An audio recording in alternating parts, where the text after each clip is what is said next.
before I started Kane and May, I was just working in a warehouse. Yeah, it was literally like minimum wage, like no thought behind it, and just doing that for like 4 years of my life.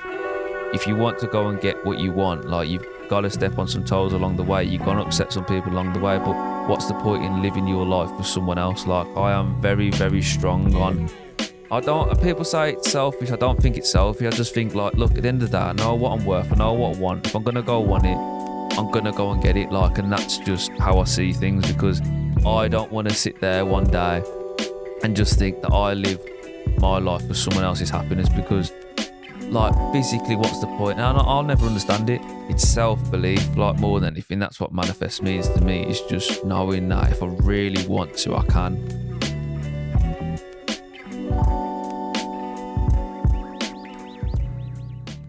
Bailey Stokes. Thank you very much. Thank you for coming on, bro. Nah, it's a pleasure, bro. I appreciate. It's been a long time talking about doing this, and I think a long time coming. Now we've got the glass of wine. I don't think I've ever had wine on my podcast. It looks, and I think it looks very peculiar drinking it out of a water glass as well, Paul. So well, I have to give you the official wine glass. I said to Paul basically that I need to have the fancy glass as the guest, being as he took the chair that I thought my best angle was on. So we're here now, but yeah. Well, mate, I've known you now I first met you just downstairs. I think you came to borrow some stuff for a shoot. Should we talk briefly of how we met? Yeah. Because it was roughly, I think, about, I want to say less than a year ago. I want to say like 9 months ago, something like that. Because basically, obviously like Ben and Connor, everyone that you work with. Shout out. Yeah, Amity. shout out Amity. Ben always waits for the shout outs. We have to give him. But yeah, I was in contact with Ben, but I never met any of them. So the first day I met you was the first day that I met all these guys as well. Really? Yeah, I was doing a shoot in London and my car had broke, so I couldn't bring all my lighting down on the train. And then Ben was just like, oh, just come and borrow our lighting and then just Uber it up and down. And that's when I think I first met you, because I come to the office, got the stuff and literally had to jump out straight away.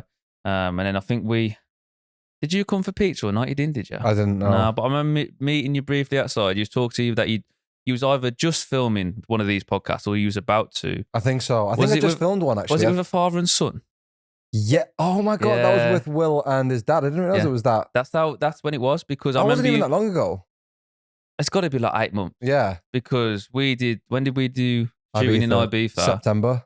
September. Yeah, so it would have been, and it was literally, I think, a couple months, a few months before that, because I hadn't done any work, obviously, with you guys before then. Ibiza would have been not the first job, but was one of the jobs that we worked together on first. But that's when I first met you. It's only been like 8-9 months, but I think because of how well we get on, that's why it feels like it's been a while, innit? So, mate, it's mad. I feel like I've known you for years, but it's the same with like Ben and Connor. I mean, obviously I've known Ben and Connor for a few years now, but like it's almost as if they've always been in my life. Yeah. Same with you, really. Like there's like I can't pinpoint like a time where I've not known you, even though I've only known you for such a short period of time. But I think you find that as well when you work with people, or you was like in the same spaces as people as well. I think because you click so well, you forget that even if I've known you for like, even I knew you for 3-4 months. I remember the first day me and you went to Ibiza, right? Me and you were walking to the beach to film some B-roll of like the palm trees and stuff. Oh yeah, that was the first day, wasn't it? I remember you coming over to me, he's like, he was a bit anxious on what to do because it was new to you, and that's not absolute same with me, mate. Do you know what I mean? Like it was a big job, I think. So I think we connected on that level then anyway. So I think since then we've just built a good relationship. I mean, we call all the time when we can as well. So 100%. And when we call for a long time. That's what I mean as well. And like you're one of the people's, like, I think you have a lot of people try and speak to you and everything all the time, and I feel like that's just normal, but you're one of the people that I'll always reply to. Like I'll always call back, like consciously, like make an effort to. Like if you call me, I'm like, Paul's called me, like I remember it, do you know what I mean? Whereas other people, so I don't want to speak to them. It's just that I think when, especially you in the same industry, you're more inclined to talk about or talk to those people because you've got more things to talk about rather than how's the kids, how's the dog, how's life, do you know what I mean? So, well, it's been, I mean, thank you for saying that, bro. No, it means honestly, a lot. that's really, But yeah, I mean, it's been such a, almost, I'm grateful that I know you. Like I'm grateful I know Ben and Connor. Like I think like you said, like the first time you met any of these guys, Ben and Connor just letting you all their equipment for free. Literally. I mean, that just goes to show, I think the in the connection we all have with each other. I mean, I remember the first time. I mean, I'd done some stuff with Ben before, and then like I was kind of like an actor in a few of the stuff that he did. I Yeah, I did remember like you saying earlier. skincare advert for Michael Hanna, and then did some stuff for this Mr. T burger place in Leeds and Bradford. And Connor was on that as well. But I remember like Connor and Ben came down when they were living in Newcastle all the way to Oxford to shoot a podcast for me. And looking back now, that they did it on such a cheap mates rate. I think Really? I paid them I think I paid both of them all in, like travel from Newcastle to Oxford, all the kit to film it, to stay a night in London, and to edit it was like 250 quid. You joking. I don't even open my eyes for £250 in the most humble way possible. Yeah. So and it's I a think, testament really into the friendship as well. Well, I think, and again, like when we first met and we did Ibiza together, I think that was really the first time we actually properly connected. Well, yeah, I think in those situations, especially in our industry, working abroad. I mean, I've just come back from Milan, and I always put with 3 other guys. One that's my best mate, one guy that I knew briefly, and one guy that I didn't know at all. And I think take all those people out of a job situation, like would you all get along as well if you weren't forced to live and breathe with each other for the next 4 or 5 days or however long it's going to be? I think you find a lot of like friendships and relationships in those short periods of time that you probably wouldn't find in a normal day-to-day life as well. I think because it forces you to kind of have those conversations. And I think when you're around someone long enough, I think luckily for us, we're all quite, I wouldn't say like outgoing in the sense of like we're loud and obnoxious, but I just feel like we can all talk. Like whether we've met someone once or we've met someone 100 times, the conversations still say the same. You know what I mean? I feel like being able to talk to someone on that level that me and you kind of did from the get-go of like, well, these are my dreams, these are my ambitions, this is what I want to do. Like the first things I remember you saying to me is all the stuff that you want to do. Whereas like all the other conversations you have with people, say if you go on a night out or something, it's just, they seem to be very like bog standard, no substance to what they're saying. Whereas like the conversations that we've had, and I think it's just because we're in that creative space, you kind of think about them more. That like when we started talking, those conversations go a lot further than just your, oh, so what do you do then? Because you already know. It's just about, well, what do you do then? Like, and how you do that as well, I think is a big shift in those conversations. I think as well with how young we are. Yeah. And I mean, you've excelled in such a short amount of time from the first time you've picked up a camera. I mean, it's almost as if you've been doing this like an expert like for years and years. Even Ben and Connor, they've been doing it for a long time, but it's almost they're like 40 in terms of the years of experience they've got. And I think there's something that we've resonated with both being so young, both kind of saying fuck it and just going for it in a lot of our situations and not playing it safe. And one thing I've always appreciated about you is always like, when we have these conversations is like, you've always given me advice. You've always kind of been there for me. I think like I've always said before, and I talk about it a lot as well, is, when I first started out, there was no helping hands for me. Like I didn't know a single person in the industry. Like before going into this, I've come from like a warehouse background and I ran a few clubs in Birmingham, like helping out and stuff. So I had no established contacts. I had no one in this industry. And I always think, maybe if I just had like a couple of guys to just point me in the direction, like I had to go out and find those people, which I think is an organic way. And it's a great way of meeting people because it forces you to start networking. And networking is the like essential thing in our job, like 100%. Like you could do the most and be the best camera operator, cinematographer, director, I think editor. But like if you haven't got the right people to show it to or the right clients to show it to, then you're not going to get anywhere. So I feel like being able to speak to people and stuff like that as well allows you to force yourself to find those people. But at the same time, I still think that I wish had just a couple of people when I first started out just to give me the advice or just to tell me not what to do rather than what to do. Because I think I wasted a lot of my time on doing things that I didn't really need to or buying equipment and stuff that I really didn't need to buy. That I wish if someone just said to me, well, you should get this, you should get this, you should get this, and that's the starting point. But did that also not help develop you? Exactly. It's a catch-22 because it's kind of like, there's no shortcut to doing well in any area. And I think, our job is so subjective that what you might find, interesting, another person might not. But what everyone can appreciate is, the level and the quality of the work now, whether that come from a cinematography point of view or just a creative point of view, because the amount of things out there that have done so well, they're filmed on an absolute awful looking camera. It allows you to kind of, I think, gain the experience you want through yourself in it.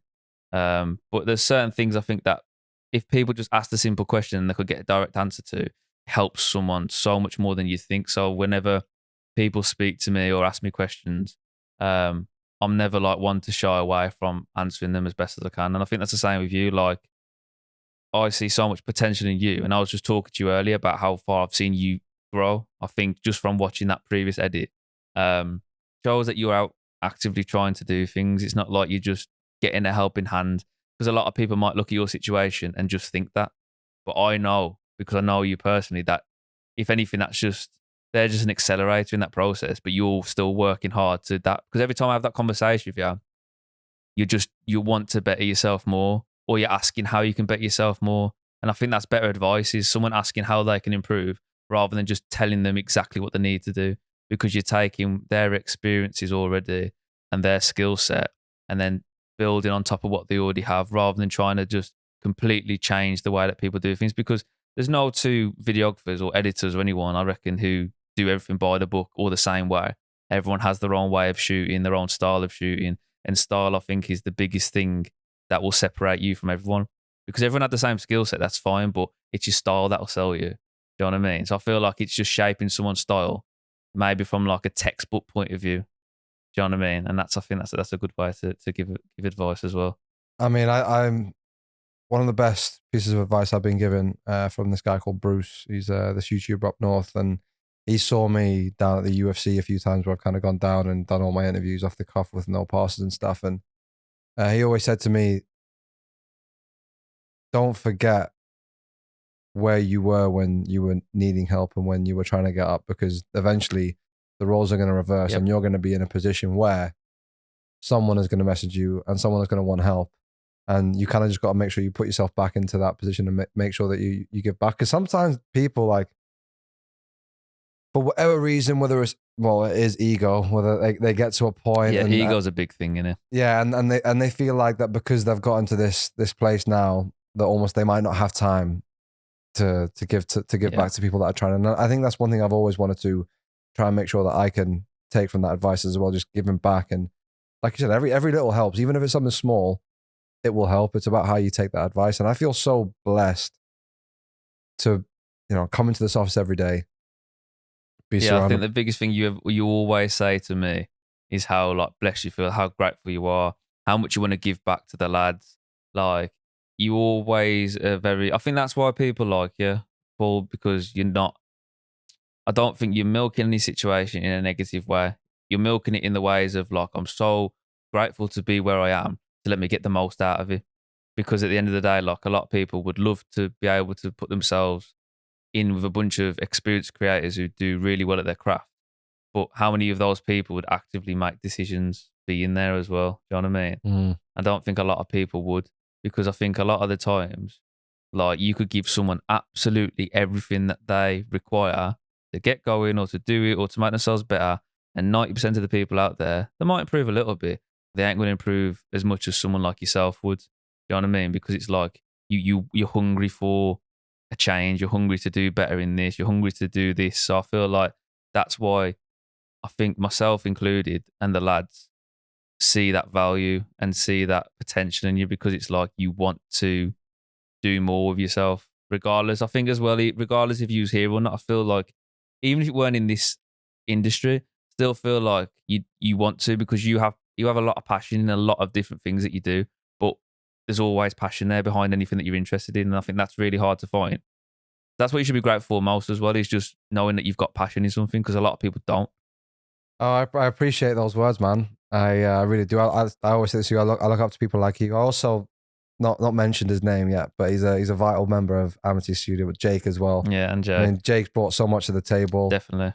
He's such a nice guy. I mean, me and him went to Saudi together, and like, even just the way he is and his confidence and his ability to produce sick stuff. I mean, just being around, I think so many different people, like, because going back to style, you've got your own style. Connor's got his own style. Ben's got his own style. Jake's got his own style. I think it's almost in a way, in a weird way similar to martial arts in the sense that everyone's got a different fighting style. Everyone's got their own different things. Great way to put it. Yeah. And you just got to like just pick this from him and pick that from him and take this and combine those two. It's like learning the bare bones of fighting, but then over time you're not gonna stick with the same style, are you? You're gonna go with what feels most comfortable and effective for you. Because like no two bodies are built the same, are they? Neither. No. Not everyone's got the same power in every area. You got to find your strong points, and I think that's another thing as well. Is not trying to be the best at absolutely everything, but knowing what you are good at and then just really pushing for that as well. It's like there's so many times that I've probably tried to learn something that I'm really trying and I just can't nail it. And I think you can get annoyed at yourself because you can't get to the point where someone is, because that's someone else's strong point that you look up to. You've probably got parts of yourself that that person probably can't do. Do you know what I mean? Like, and I feel like it's a tricky one because it's kind of like you want to improve yourself so that you can produce stuff, or it can be so high end that like, you know, you are able to compete with these guys and stuff like that. But at the same time, you're not always going to be strong at everything. That's why a team is so important. And I think I've started to understand the importance of teams and working with other people, especially like this last year, because you just tend to find yourself in roles naturally. Like I was on about this not long ago when I was saying that, you know, I've never looked at being a director or trying to direct things and stuff like that. But me and a few friends of mine did a passion project. We all took on the roles of like, me and my boy was going to film it, my other guy was going to light it, and then, you know, our other friend was going to help out. But like as the day went on, I just naturally just didn't find myself holding the camera. Like I just found myself like liaising, like directing things, like moving things where I want, like giving my opinion. I think I can think better from a point of view that's outside of like the immediate working circle, in the sense of like I can see things more clearly. Because when I got a camera in my hand, I'm trying to focus on this and do this and then pull focus. You know what I mean? Like trying to do all those things at once can get muddled up in your head. So working in a team, I think it allows you to then sit back and see things more clearly, because all the things that you're trying to work on or trying to think about, you haven't got to because someone else is doing that for you. So working as a team is definitely like a really, really, really big factor to push you further, I think, as well. But it's about finding the right people. I mean, luckily you're blessed with the right people. You know what I mean? But some people aren't, and I think it takes a very long time to find those people because, yeah. Yeah, and I think also, I think the size of the team is massive as well. I think if there's too many people, it can get messy. There's no personality in it neither. Then I think they just become numbers. You've just got a camera guy, a lighting guy, an editing guy, and then you've got whatever else. Do you know what I mean? And it's like, whereas if it's a smaller team, you all know, like you assign roles. You want to know, oh, you can do that. Oh, you can do that. And you've got that level of respect, I think, for each other then as well, because it's a smaller team. It becomes a family then more than, you know, just people you work with in it. Oh, mate, definitely. I mean, I always say this. I mean, the boys are family to me, like 100%. Like, it's nice to be, like, especially at this early stage, of where the company is. Like, we're all just buzzing about, like, I mean, all these opportunities that are coming in. We're just like thinking about the future and how big things are going to get. And it's just nice to see it from the roots up. But I just want to circle back quickly. Okay. Talking about passion. I mean, your work, I mean, the passion is just so evident in what you do. I've got it tattooed on my neck here. You can't see it, but yeah. It's on the wrong angle. Yeah. That's your good side. It is my good side. Yeah, I mean, it's just so evident through your work. I mean, even your drive. I mean, your constant no stop. I mean, famously, I remember when we were having a chat in Ibiza saying you've only been on holiday a few times and it's only Tenerife. Yeah.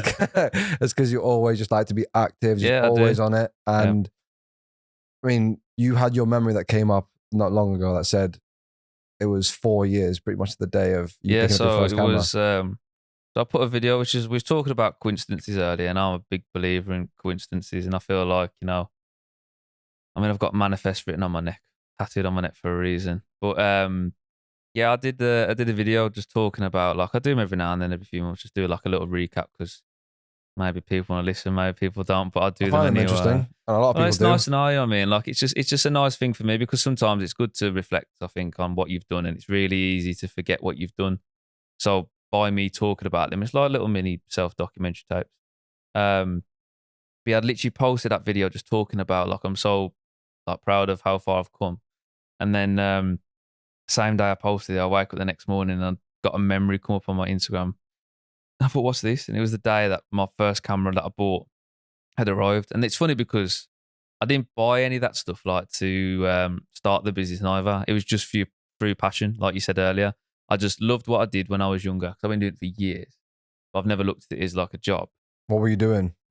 Um, Before I started Kane and May, I was just working in a warehouse, like the most like dead end, basic, like don't even think, just get up, put your IVs on, go to work, and just keep your mouth shut. Do you know what I mean? It's Be like, a slave. yeah, it was literally like minimum wage, like no thought behind it. Getting up at like 4, 5 a.m. every day, and just doing that for like 4 years of my life. It's just, it blows my mind. I don't You did know. it for 4 years? Yeah, I did I it didn't realize you did from, it for 4 years. yeah, I got the job literally probably like straight after college because I did have a film company after college because I went to Performing Arts Film and TV College in Birmingham, which is a specialist college called BOA.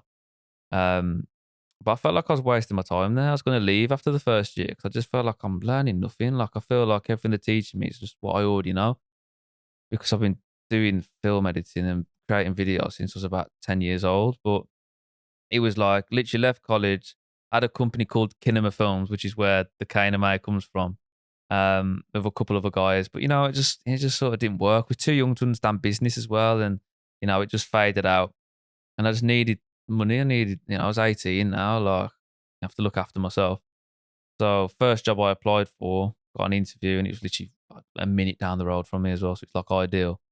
Um, I didn't plan to stay there, but you know how it goes. You just kind of get sucked in and ended up staying there for 4 years of my life. I mean, admittedly, the last 2 years I was there was the lockdown years, and I was working on the business then. But yeah, I worked in an awful warehouse for 4 years, and it was just, yeah, it was depressing. So were you doing stuff on the side, or you weren't doing anything on the So side? like the first 2 years of me working in the warehouse, I did a lot of like club promoing and running the clubs and stuff like that back in Birmingham. Um, and it's like everything that I've done, I feel like was always meant to happen anyway because a lot of contacts and clients I've got now have come from all of this stuff. Like going to college and thinking it was a waste of time. I've got clients now that I went to college with. I didn't know them back then, but we formed a bond through going to college at the same college, and now some of them have become clients. And I still keep in contact with some of the guys that are still there who I can use for jobs and stuff like that as well. So like I always say, like no networking is bad networking because the same with the clubs. It allowed me to, get in with all the right people, meet a lot of people who are hosting events, doing events. And the first paid job I ever had was filming because in lockdown it was all brunches and it was sit down brunches. Um, and I filmed a brunch that someone had done in Birmingham. And then, I did that event and then it allowed me to do another event. So it built up from there. But that was 2 years of me like literally going to work between 5 and 6 a.m. in the morning, finishing at 1 or 2 in the afternoon. And then I'd go straight from work either into a meeting, into a shoot, or into editing until about 10 o'clock at night every day. And I'd work on the weekends as well. And I did that for like 2 years straight. So it was like warehouse, clubbing, lockdown hit, bought a camera, worked about 110 hours, 100 hours a week, every week for 2 years. And then when I left, I didn't even leave because I had clients neither. I just left because I just started to see a momentum in the work I was doing. I was picking up like £700 a month here and maybe 1,200 here. I think the best month I had before I left work was like 1.8 thousand. And if I was earning only about 1.6, 1.8 for my old job anyway. So, I was like, oh, I'm hitting that already. And then, just one day I just didn't go to work. And then I just didn't go in the next day. And I didn't go in the next day. And then 6 weeks had passed and I handed in my notice. And I just thought, yeah, fuck it. Let's just run with it. And here we are now. So I think working those jobs is what really makes you realize what you want. Like I've done some terrible jobs as well. I've done warehouse, I've done laboring, I've done worse by far working on like a recycling plant where like you had I like can loads of imagine. skips coming in from Yeah, that building was similar sites and to sorting. similar to my job. That was recycling old gas meters, covered Yeah. in spiders, dust, breathing in God knows what for your health. Oh my god, when you go home and you blow your nose Yeah, and it's it's black. Yeah, that's what I mean. But that's all you know. When it's your Mm. first job, that's all you know. And it's like I think it's really, really easy to forget like how good like it's weird because we say how good we've got it now, but we only see it as the beginning. So it's kind of like, yeah, it's great, it's good now, but when's it's going to get greater? Like it's going to get better. It's going to be, far significant to what we understand reality and success to be now. So it's like success is, it's determined by what you kind of experience, I think, because you could be in a job that's earning you 20 grand a month, then you could go to another job that's earning you 80 grand a month, but you could be doing the same. But if you started at the 80 grand job and then you went to the 20 grand job, you feel like you're going backwards when you might be on the exact same. Do you know what I mean? So it's like, it's all perceptions of how you see, your own success. Because like now I forget I even worked there.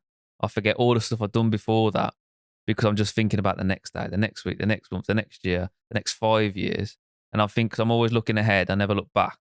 So it's really easy to lose yourself in translation of like, well, how successful are you? And then it's like, what do you determine as successful in this industry? Like, what would you class it as? Like, would it be clients? Would it be jobs? Would it be passion? Would it be? I think for me it's passion first. Yeah, I think I mean, we've both. Well, I'm guessing we get into this because we want to make films we want to make. exactly. Yeah, The passion is first, but then second for me, ultimately, is security. yeah, Getting the security from the passion that you're creating. yeah, definitely. I feel like, I had a conversation with someone the other day about security and in regards to, because it can be very versatile, this job. I feel like you can have a load of work one month and then just none the next. And, trying to be secure in terms of make sure you got money coming in constantly each month and stuff like that. Um, it's a tricky conversation because I've never had a retainer in my life. And, I have a lot of people who speak to me and they live on retainers basically. Um, because I always thought they limited me. I know it sounds stupid, but my idea of them is, what if I have a great shoot that comes up and I've agreed to a client that for these dates in the month, every month, I'm going to do this, do this, do this. I feel like I could miss some great opportunities. So I've always said no to retainers. I think I've done one, which is like a 3-month one, and that was because I could move the dates around. But everyone always says, get retainers in, do this, do this. But I've never done that. And I think that's what's the scariest part about kind of the way that I started running my business when I first started was had no sense of security. Like I had no solid clients. Like I had money coming in through word of mouth in the first like year or two, but there was no, I know I'm getting this, I know I'm getting this, or I've got this. Do you know what I mean? There was none of that. I guess it forces you though to. This is what I mean. Yeah. This is a big thing for me is put yourself in really uncomfortable situations where you've got to make it work now. Like I said this before, taking a car that you can't afford on finance, right, might sound like a stupid idea, but it's enough to wake you up and make you realize, well, if you want to live this life, then you got to start earning the money to be able to afford it. Do you know what I mean? I feel like people get really comfortable with just not making decisions and shying away, and it can really affect, I believe, like their quality of life because too scared to go and do it. Well, it's interesting because there's also two sides to that in the sense that I do it all the time. I look at people sometimes and go, "Wow, like you're nowhere near what you could be, or you're nowhere. Like if you push yourself." But at the end of the day, number one, they're living their own life, so you can't force people to live a way that you think they should live. But also, there's almost a sense of peace that these people might have. Yep. So we might have brains where we're constantly like, not enough, needs to do more, creative. But then some people are also just happy with simple stuff. Yeah. Some people might be happy with just like, oh, well. A 9 to 5. Yeah, exactly. Like, and I've always said this as well. If you're happy, like that's success anyway. Like to be happy in yourself and not want more that you've got or whatever. I'd love to think that way. Like I'd absolutely love to be able to wake up one morning and go, right, well, I've got everything that I want now. Do you know what I mean? Because that I think that's what it is. To be able to be content is the end goal in it, really. But I think for people like us and stuff like that, that's not in the horizon. Like it's not far away. Yeah, it's not a thing. Like what if I said to you now, okay, tell me what your end goal is, and then I go, okay, you've got it now. You're not going to be content still because you're still going to be wanting more. Like, well, as well as like, I hate to always bring it back to fighting, but you look at people like Tyson Fury, Conor McGregor, Mike Tyson. Why do they come back? Why do the fighters? Well, it's not only why they come back, but they reach where they want to reach. Yeah, and then it's like, become super depressed. Yeah. Well, Tyson's the exact prime example of that as well. If you look at him on paper, I know mental health comes into it and stuff like that as well. And obviously it's going to play a part, but I still think, there's got to be some reason why people who are really hungry for getting what they want, realizing when they get what they want, it's not all what they wanted it to be as well. And I feel like it's really easy to, I think, achieve the goals that you want to achieve, but then not know where to go from there as well. That's why I always think plan 5 years ahead of every day, because 5 years will creep upon you like that. It's like Matthew McConaughey's speech is one of my favorite speeches. The Oscar speech. Yeah. And he starts talking about, the person who inspires him is the person he's going to be in 5-10 years from now. Basically saying he's never going to be enough. And that's how I see myself as well. He's just, I'm very grateful and like super proud of the things that I've done. As you should be. But, the big but, you ask me in 2-3 months' time, I'll probably say, well, that job looks shit now. Like, I hate that job. It looks awful. Like, and I want to do better. Like, it's just, I think that's just the endless cycle that you get yourselves into. I mean, the amount of times that I've done something for fucking great, and then by the end of it, I'm just like, this is awful now, because I think you look at it too much, and then you want to do something different and something better. And I think always wanting to progress, hard to look back at old work and say it's better than your current work, because physically it should not be. If you're learning and progressing and trying to do the most, like, why is your older work going to be better than your new? It shouldn't. Do you know what I mean? So I think that's a big part of it as well. Yeah, you can. I think as well, when you put so much emotion and time into one project, maybe to the naked eye, to the person that's like as a consumer that's watching it, they might see that for the first time and think, "Wow, that's great." But you've seen that a million times for about a month. Yeah, a million times with about 10 different versions. You're like, oh, I'm glad it's finished. It was all right, but yeah, I think that's the hardest part about doing what we do is the editing process is so vigorous sometimes that what you're so excited to show everyone, by the time the final version is done, that the client's approved and you're all happy with, you're the only one sat there thinking, oh, fucking hate this job. You know what I mean? Like this piece is so shit, because it just feels watered down, because every little thing that you've picked up on at the start, I think you've watched it 1,000 times. So that issue has been in your eyes 1,000 times. So when it plays back, all you can see is that issue and that issue, that issue. Whereas like someone else with fresh eyes probably ain't going to see that issue. No. But it's really hard to snap out of that as well. Do you know what I mean? To be able to sit there and be like, yeah, that's a good piece.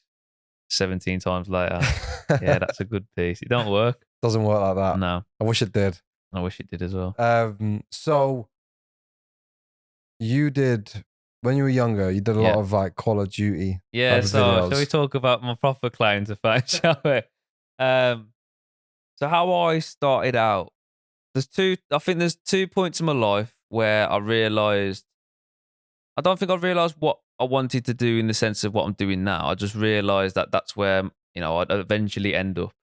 I think the first one was I took a strong stride in video editing from about, I'm going to even say like 9 years old, because I can remember the first video that I ever did. Right, it's going to make you laugh now. The first video I ever did was on Windows Movie Maker on my mother's very old computer. And I used to be obsessed with Mario. I compiled a bunch of images of Mario, Luigi, Bowser, Peach into an edit, right? Literally slideshow, post it on YouTube, and I was just obsessed. And then from that point, I was like, great. And then it went into, I was a big gamer when I was a kid, like huge gamer. Started, recording me playing Call of Duty and then editing. And then I become an editor for certain, like, it used to be called clans back in the day, which is like just teams on YouTube and stuff. started editing all these Call of Duty videos, got into graphic design, and Were you just still dabbled. editing on your mum's Windows computer? No, I think because there's even old videos, no one's going to find them, so no one look for them. But there's old videos of me. You can see 13 years old talking about my editing setup, like doing tutorials. Like I was obsessed. Like I would literally thinking back now, like it's only remind me now. Like I'll be up until 4 or 5 in the morning, just messing about, editing and stuff like that with just clips. I'd go online.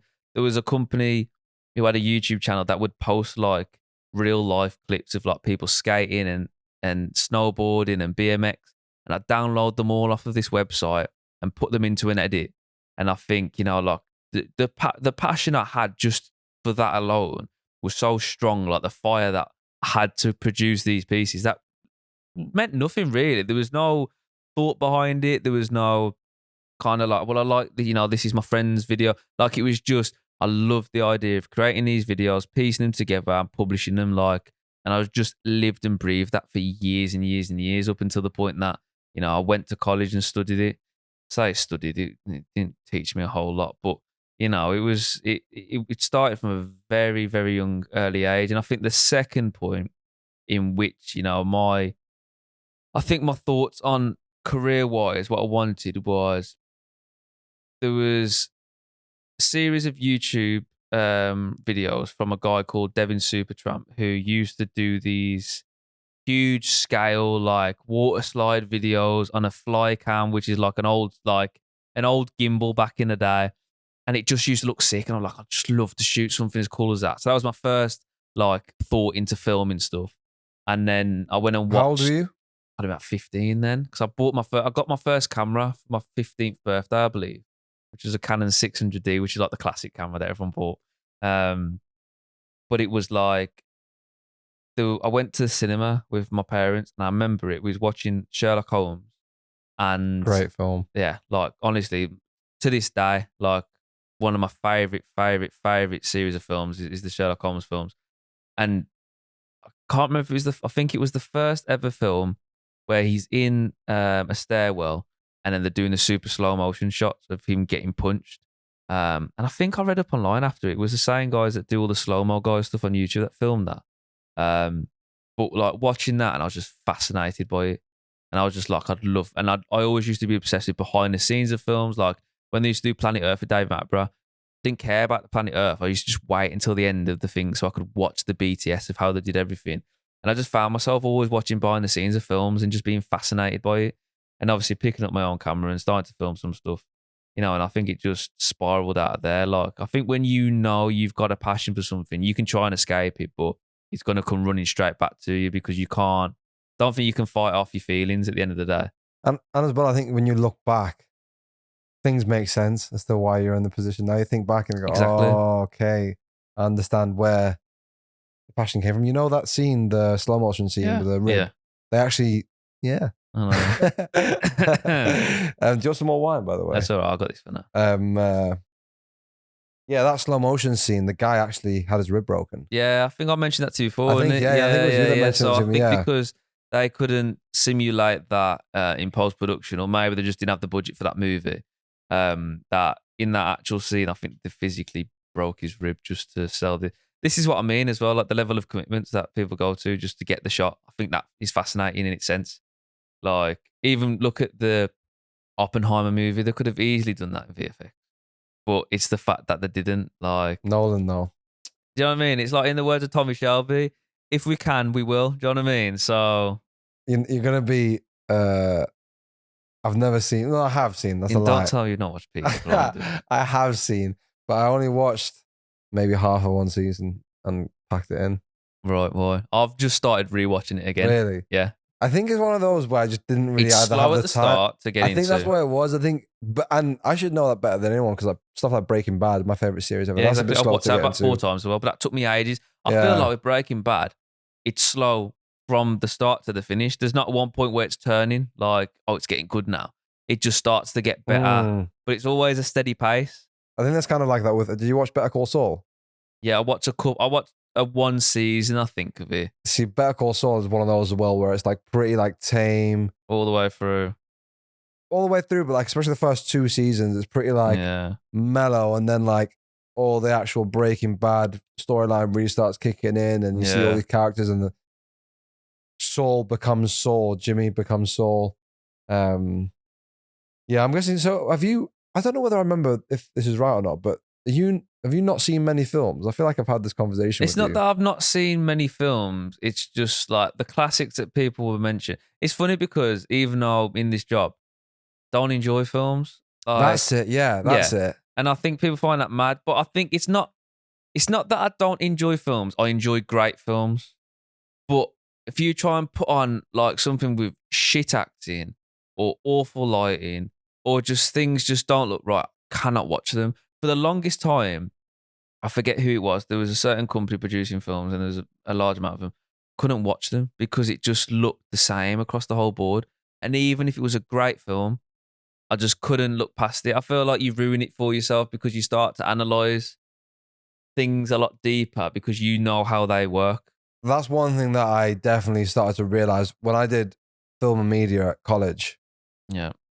And you start to learn about yeah, cinematic techniques and why this has done this and why, and then when you start using cameras more, you do actually start to look at stuff from a different lens. Yeah. Which is going to, sometimes like it can ruin it a little bit. It ruins it for me because even if it's even the good films, it makes you appreciate them as well. Yeah, though. because like this is the thing. I always say if I recommend a film to someone, just know it's a fucking great film because I don't like films a lot. So when I do tell someone to watch something, there's a reason behind it. But it's also like I can appreciate films, but I can't concentrate sometimes because if there's something that's so good, I'm like, well, how I try and work it out in my brain how they did it. Like I can't sit there and just enjoy it because I feel like I'm trying to automatically work out, well, how would they light that? How would they film that? Like, what's that shot on? Like, and that's just immediately where my brain goes. Like, I've even had some friends of mine who have gotten close to me, and I'll watch a film with them or something, and I'll just start breaking it down, like, and start talking about it. It's like I've got a friend of mine, a very close friend of mine, and he's a videographer, and he's got a missus, and even she now can point out when something's awful because he speaks about it so much to her that she even understands herself. She's like, well, that don't look right, does it? Do you know what I mean? Because she's so accustomed to seeing it in that light now. So it's like, yeah, you become a critic without realizing it, and it ruins a lot of good stuff. But what would you say? Like, you said if you were to recommend something to someone, it's going to be a good film. Like, what would be? What's like a great film to you? I want to hear it. I think The Gentleman is one of my favorite films. I've got a big thing for big Hollywood style films based in the UK, like The Kingsman and like Sherlock Holmes. I think if you give any blockbuster budget and you base it in the UK, I just think those films come out absolutely amazing. Like, you're a fan of like Snatch? Yeah. Literally. Like anything like that. Like just those old classic films are great to me. Like new films now, I can't remember one other than Oppenheimer. I think that was beautiful as well. I'll tell you what you'd like. Have you seen Poor Things? No. Poor Things is phenomenal. Like visually, and the acting's amazing, but visually, it was such a unique film. The sets were amazing. It's Willem Dafoe, the guy that plays the Green Goblin in the first Spider-Man, and Emma Stone. Yeah. And did you not see it? It came out last year. I think I swear you might have mentioned it to me because you saying that title reminds me. It's a weird film, but it's a great film at the same time. And then I went and watched Civil War, the new A24 film, a couple of nights ago. I thought it was a bit shit, to be honest. I mean, Jake said he enjoyed it, but it's what I mean as well. Like, a lot of people who tell me that films are really good and I go and watch them and I just sit there and I go, well, what was so good about that? Maybe I'm just not. Do you know what it is though? Like, even in this line of work, like, I'm not interested in creating films. Like, I'm interested in creating like documentary style films or like commercial stuff. But like, the idea of shooting a feature length film over like the course of a year or two or whatever, like that narrative side of things, I couldn't think of anything worse. Yeah, I know it shocks a lot of people. Like I've been offered to shoot some short films, and I've been sent scripts for some, and I'm just like, this is boring. Like, but do you think that's because you've not had the right script sent to you? I don't think it's that. I just think, to me, like narrative, unless it's got some sense of realism behind it, like I I think maybe the only film that I could get behind if it was based on like true events, like you know, the whole idea of coming up with something from scratch, and just shooting. I just think because of how long it takes, like that's why I much prefer the commercial space because you know you can still do things to a film budget just on a short scale, and it's like you can be. I feel like I don't know. I feel like I can push myself a bit further, like narratively, like commercial narrative, like in terms of like maybe like a Nike style commercial documentary thing, right? All behind that, like all behind that. If it's a fake story, don't care, like because it's a commercial. Do you know what I mean? But if you wanted to film like an hour and a half romance film, I'm like, you know what I mean? Like I'm just gonna get bored. I might want to watch it, but I don't want to film it. Okay, well, I'm gonna say the what if, even though we had a conversation earlier about how we don't like what ifs. Get in trouble. But what if in a few years down the line, gonna get me in trouble? I'm not gonna get you in trouble.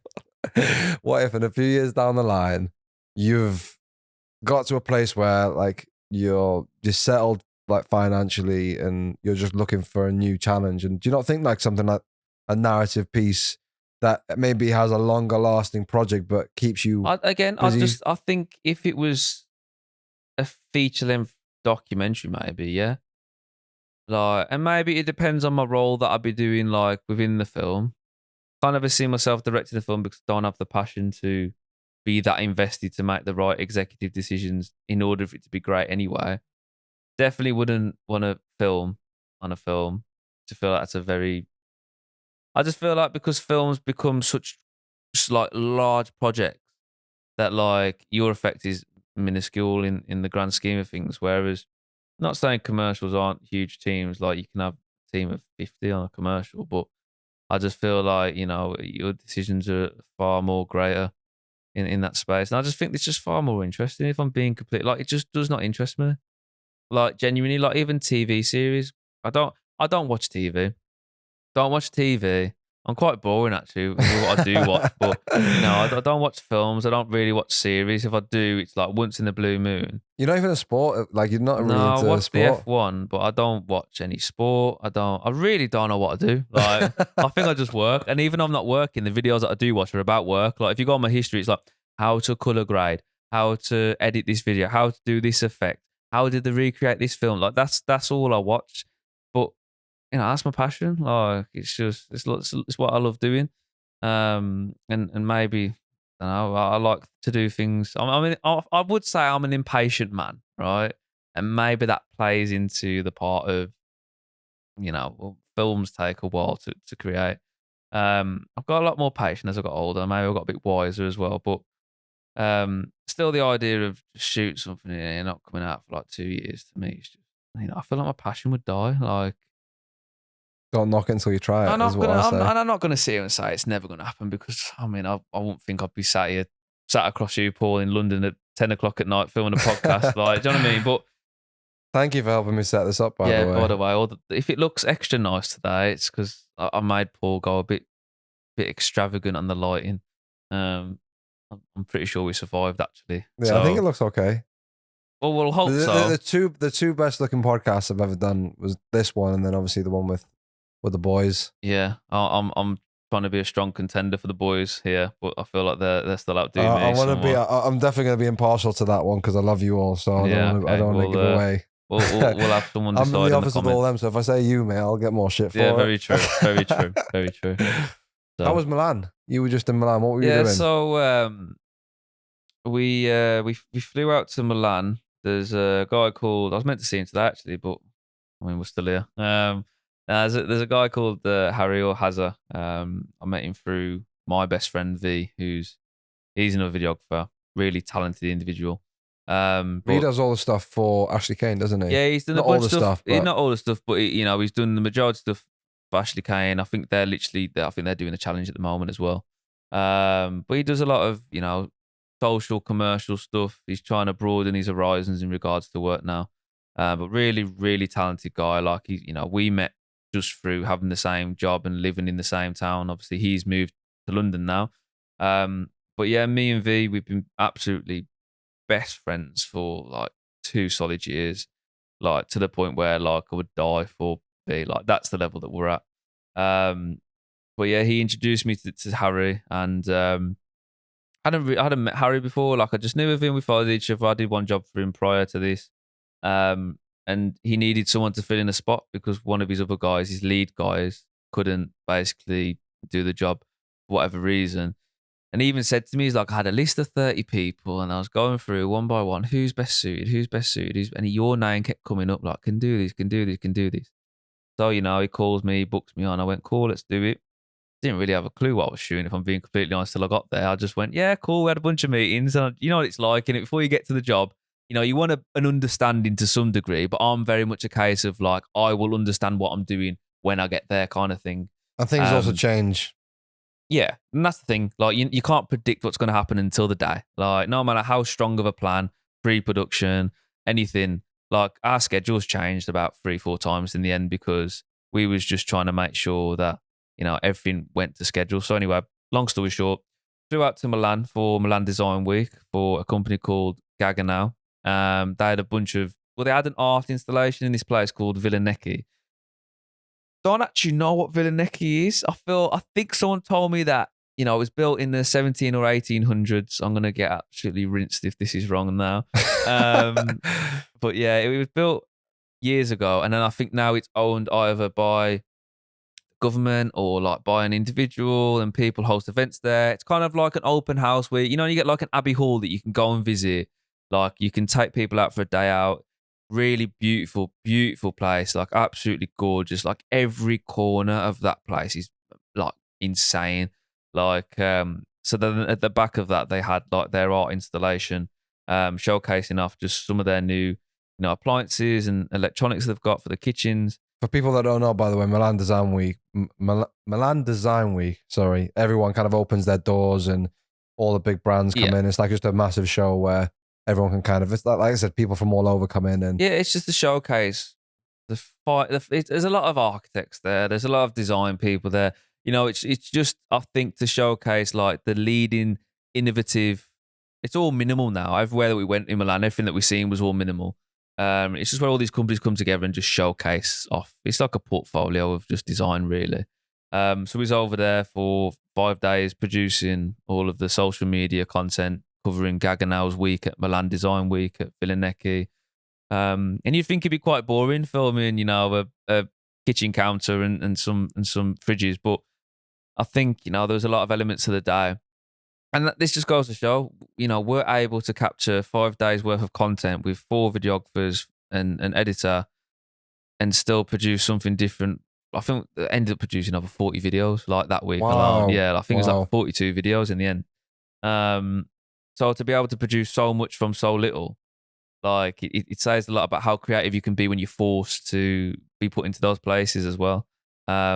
I mean, even like when me and you was in Ibiza, we went, yo, should we just take the cameras onto the roof? And then we filmed our own like Love Island debut, walking into the villa, just because we could, do you know what I mean? And I feel like when you give people like us an opportunity, a good location, and just a bit of time, there's no reason why we're not going to sit there and go, oh, should we try this? And I think the people who don't try that, they're the people that fall behind, because it's kind of like, why would you not want to do that now? Do you know what I mean? So yeah.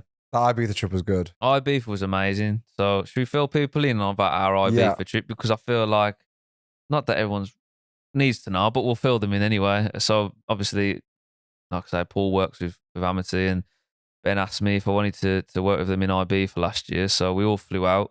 This was before Jake actually joined Amity as well, weren't it? So I think it was his last job for 2010. I think it was his last job for the agency he was working at, and then he was moving over to your guys. And that was my first trip with Amity as well. Oh, was it actually? Yeah, because I got taken on.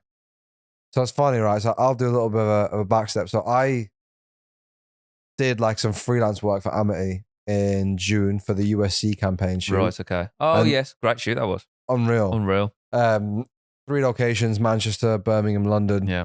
And then was just helping out wherever I could, coming into the office, showing my face, being helpful, whatever. And then I was editing my Bravo documentary, the documentary I did in Brazil. Yes. In the office. And then USC had a stage at Reading Festival. And it was completely like, I think it was like a week before as well. Bank holiday. I was meant to be working at Box Park all weekend. Bank holiday. Like, no way I was getting that off. And then Aiden was meant to be doing photography for the weekend, but then it was his girlfriend's birthday that weekend, so he couldn't do it. So then I jumped in, did photography, and that was like end of August. And then came back from having near enough like a week or 2 weeks off of being a bartender, straight back into work. And I must have been in there for like 15 minutes. I was like, can't be a bartender anymore. This is, I'm destined for more, especially after having such a sick trip with all the lads and just seeing where things were going. It's the seeing the potential. Yeah. And seeing potential in yourself. You know what I think it is a viewpoint? I think you see how well you fit into those spaces, and probably more so than you thought you would. Like the first day when Ibiza, you were shitting yourself. I was shitting myself. Yeah, but then by the last day, you're like, oh, can you go and do a 360 shoot of this, all this in an hour? And you'd be like, yeah, cool, because you know you can do it then as well. And I feel like you realise your own potential on that trip. Well, I think it helped being around all you guys. Cause it's obviously going to help, yeah. Right, so basically, I've started working for Amity full time. Literally, I got offered part time anyway, initially, and then like within a week, I was like, oh yeah, just stay on full time. So then we went to Ibiza. What was it, like the middle of September? Like I must have been like a week or two into being full time, and then there was me, you, Connor, Ben, Jake, Nicole, James from 2010, and forget his name now. Joe, yeah. And Joe. Was that the team? I think that was the team. That was all the team, wasn't it? Yeah. And we were doing social campaigns. It was 3 companies, really, weren't Glow, Views, and Velo. Yeah. You know, all following different talents across the island, doing different things. And it was just a whirlwind of film, come back, we made an editing room, edit, sleep. Like that's all it was. It was non-stop, like constantly go. And that's the first time I've been put in an environment where I've been forced to edit it because it needs to be done the same day. I've had some same day deliveries, but not for like a proper client. Do you know what I mean? So I think that really showed.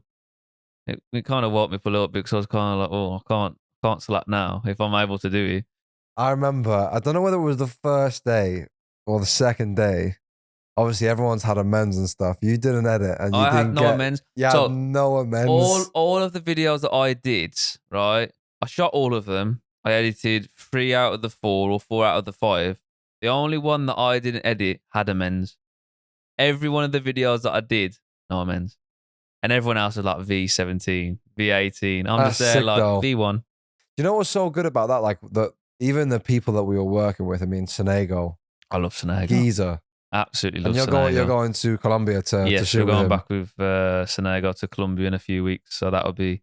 And I didn't even know it was with Senego until the other day. So now it's just made my life even sick, better.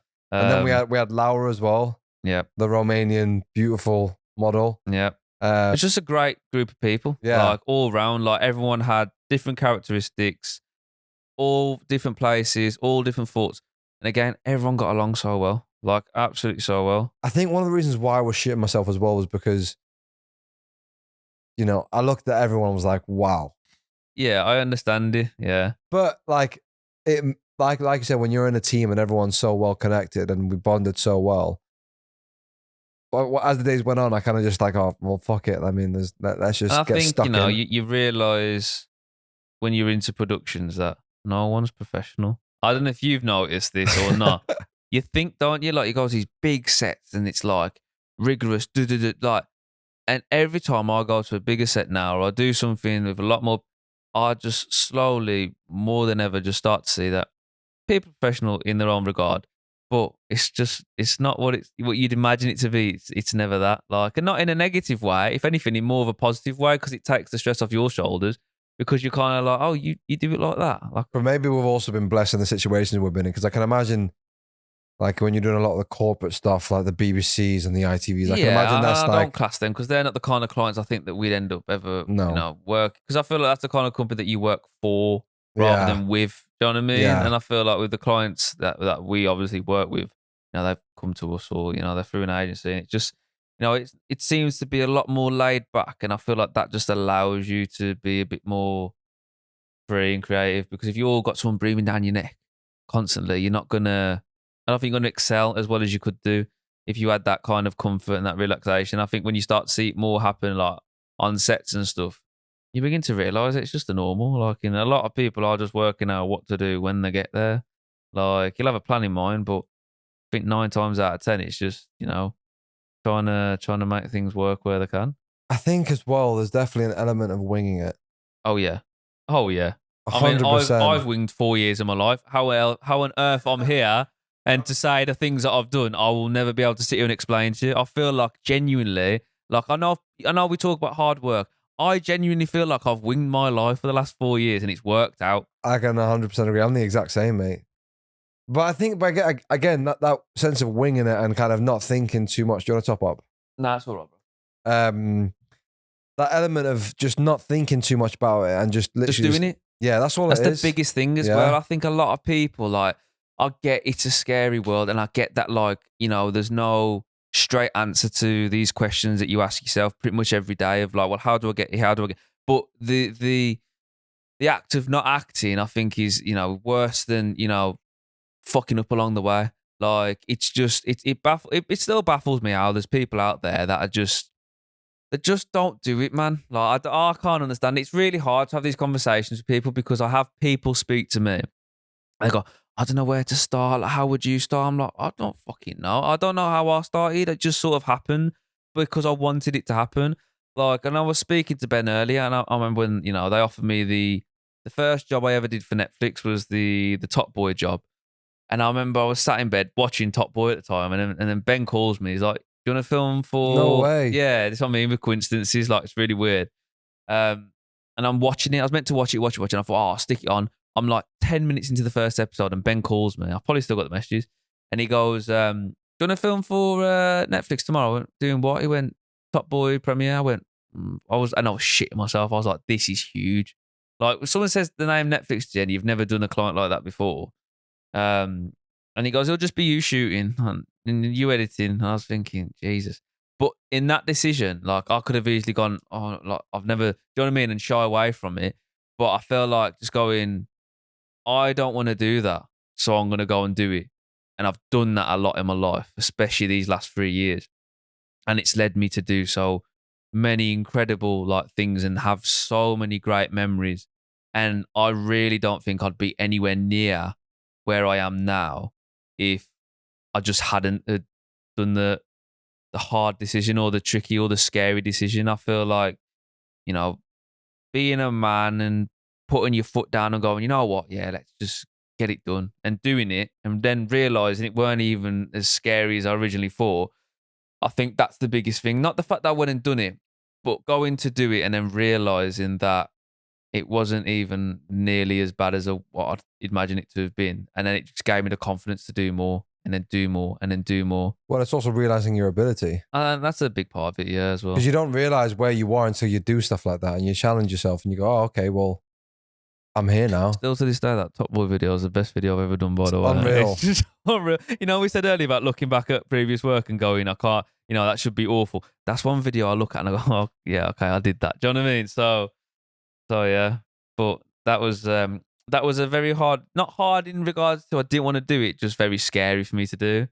Like, in the time I had to do it in as well. Like, literally. Oh, you did like... Yeah, so I had to, cause obviously, I wanted to get a haircut because I always get haircuts every week, maybe 3 times a week. But that's just... Hang on. 3 times a week? Yeah, because how I see it, right?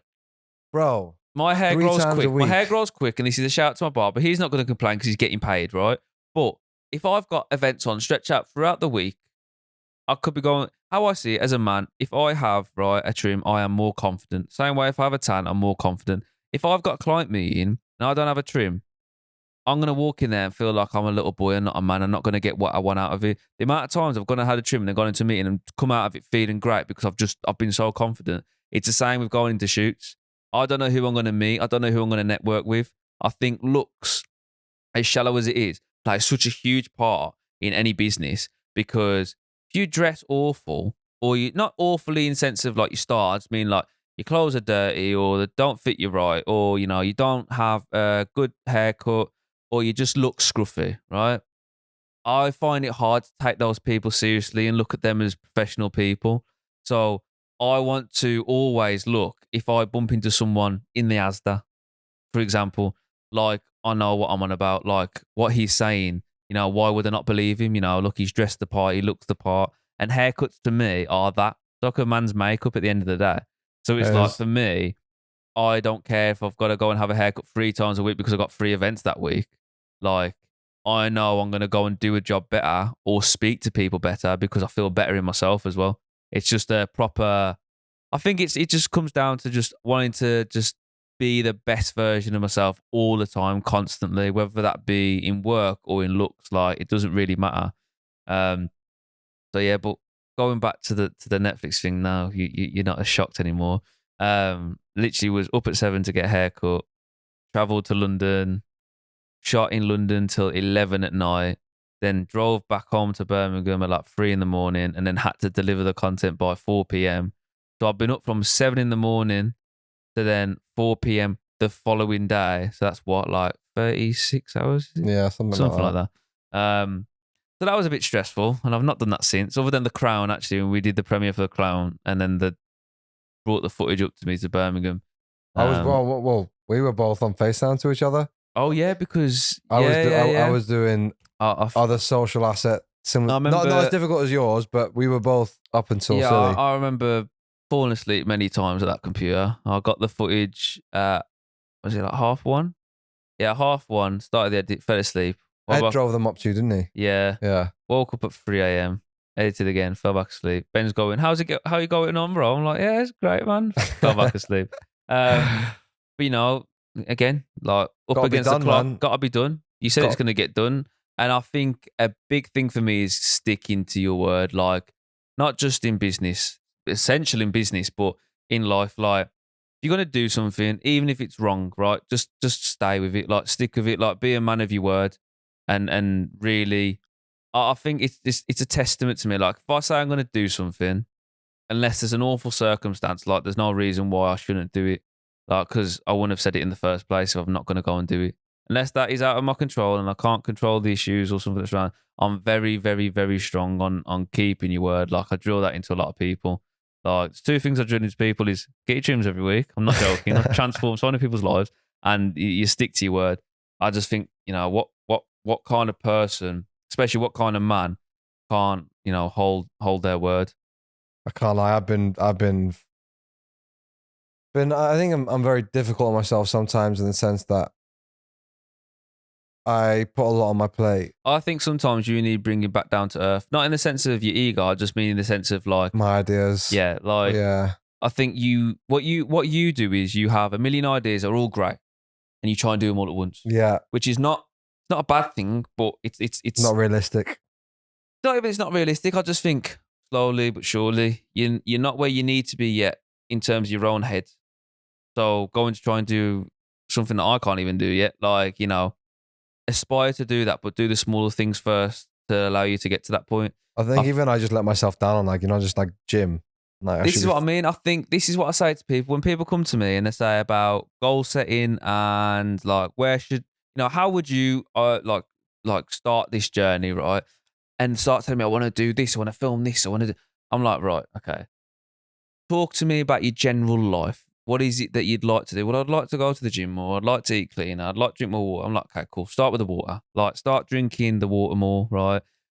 Small job. Do it every day.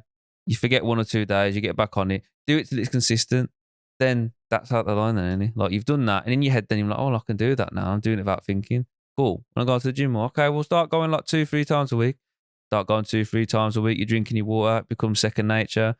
This is what happens. Like, I think a lot of people when people try and better themselves, they try and do all of it at once. And that's what happens is it's a lot of stress, man, to just completely change your whole lifestyle, like completely. Some people can do it. I'm very cold turkey with things that like I can go from eating restaurants every day and, eating out and, treating myself or going down the pub to then the next day, wake up, that's it, cool. No alcohol, no sugar, no chocolate, just straight. Like, and I can do that. Not a lot of people can do that. And I think a lot of people try and do everything before they've even tried to do the smaller things first as well. And I think that's where a lot of people fail, because then what you could have done over time you've tried to do all at once and you failed, and then you hate yourself even more, and then you throw yourself off the bandwagon even more. Whereas if you, like I said to you before, don't worry about trying to do this big documentary. Just do some smaller social piece stuff that you're proud to say you've done. And then you do that, and then you do something bigger, and then a little bit bigger. And then gradually, it snowballs into something that you're looking at your work and you're going, well, I'm producing decent shit now, man. Like, I'm able to do that because I've not tried to jump into it. Like, if you had never edited, filmed, color graded, music, produced, designed, anything, and I went to, right, mate, can you just learn to use a camera, learn how to shoot as well. Oh, can you make sure that it's lit properly? And then I want you to load it up, edit it, color grade it, and deliver it to me. You're going to go, oh, it's too many things. Do you know what I mean? Whereas I go, I've got a job for you. Like, if you learn to use a camera, do you know what I mean? Like, it's the way that it comes across as well. And I think a lot of people try and do absolutely everything all at once, and that's where they fail. And I think that's where a lot of people kick themselves in the head, because what they probably could have done progressively over time, like I say, I'm an impatient man, but I think a lot of people are impatient with trying to do better. Same with money. People want to get money right away, but that don't happen. Fucking mate, the money's one thing, mate. That does not happen quickly, man. No. And because people are so fixated on getting money really quickly and want the big numbers really quickly, then they're also not willing to take those sacrifices and those cheaper jobs. I think as well with the getting the money quickly, you won't appreciate it as much. Like, I know if I said to you now, if you grafted for the next 4 or 5 years, you would probably, I think you'd probably, appreciate a larger sum of money more as as time went on, rather than if I just gave it you right now, because feels more earned. It does. It feels more honourable as well, because you've earned that money. Like you've gained that. Sorry, got to think that I've had it. There you go. I think because then you've gained that. I forget. I've lost it. He got the bottle of wine out, and then I just was like, wow. No, but I think you know what it is. It's because you've worked for it then as well. You hear all these stories, don't you, about all these kids getting money really young, and then 2 years later it's gone. Like, it's because they don't understand the value of it as well, and they don't appreciate it as much. Because you're like, well, I've earned this money now. I've been groveling for this money, and I think you understand it a lot more. What was your childhood like? Did you have were you given? You don't strike me as someone that was given everything on a silver plate. Nah, and do you know what I find mad as well? We weren't poor. Like, I'm not saying we're poor. I don't want to be one of those geezers like, oh, we was eating that. Like, our mum and dad always looked after me. Always tried to make sure that I had as much as I could. But then, I'd hear stories of kids and I think because of the area I come from, it was normal to, have the life that I did anyway. But, then I go to college where there's kids with mansions now, and, there's girls that I've dated and lads that I've known that, they've grown up in, in a world where it's quite, luxury and stuff. And I think until you start hearing those stories, you don't realise that the difference in levels of where people are at. But mum and dad always made sure that I had everything I needed, and that's all that mattered to me.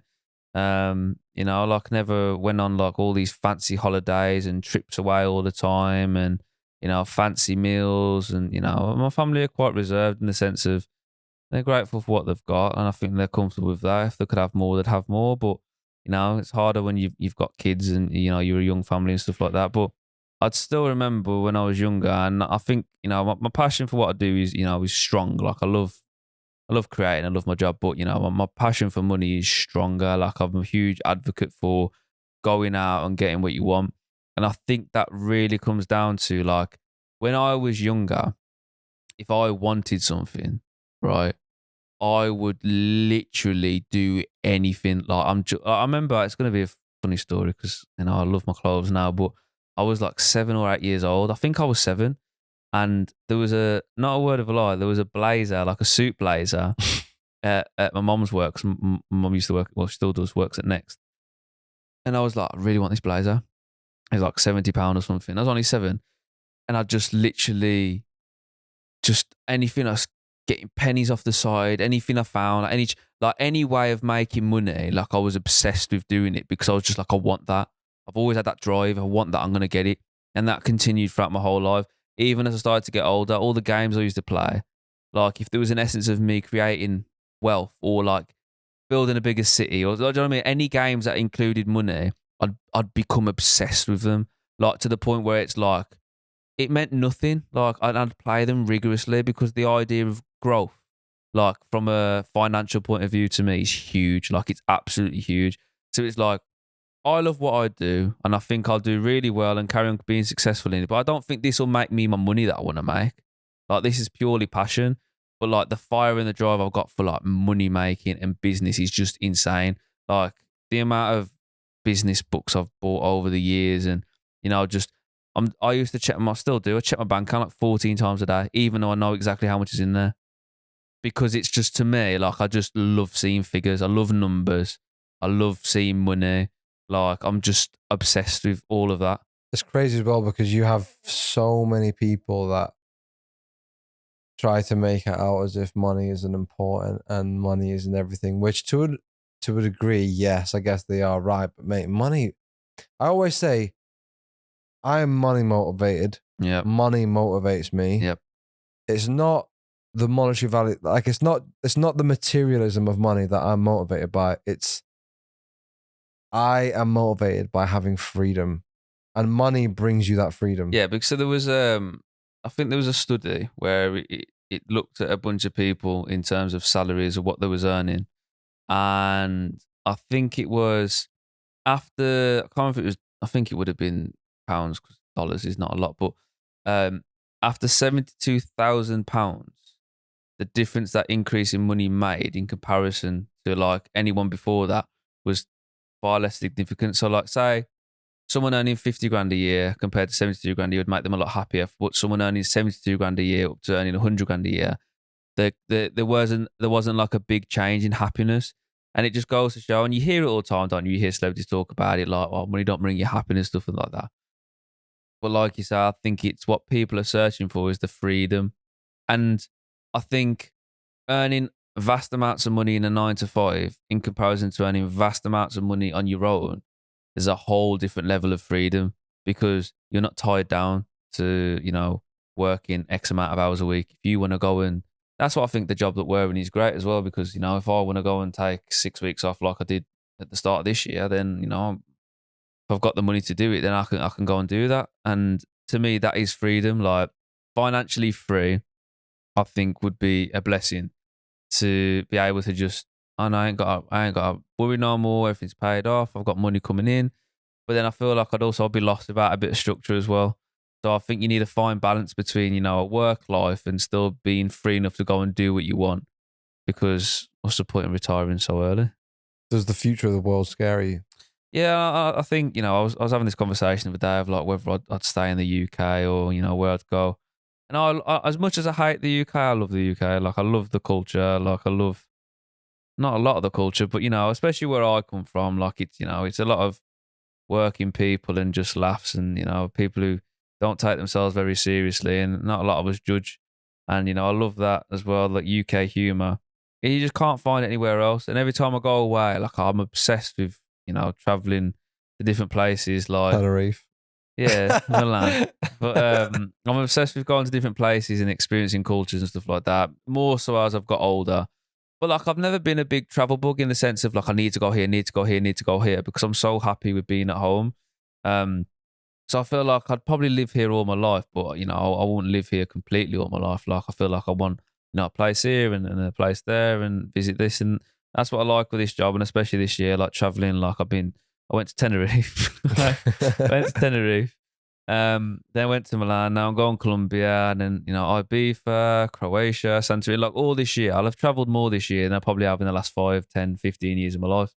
And that's a something I'm so grateful for this job is the ability to not only do what I love but get to experience all these things that not a lot of people do as well.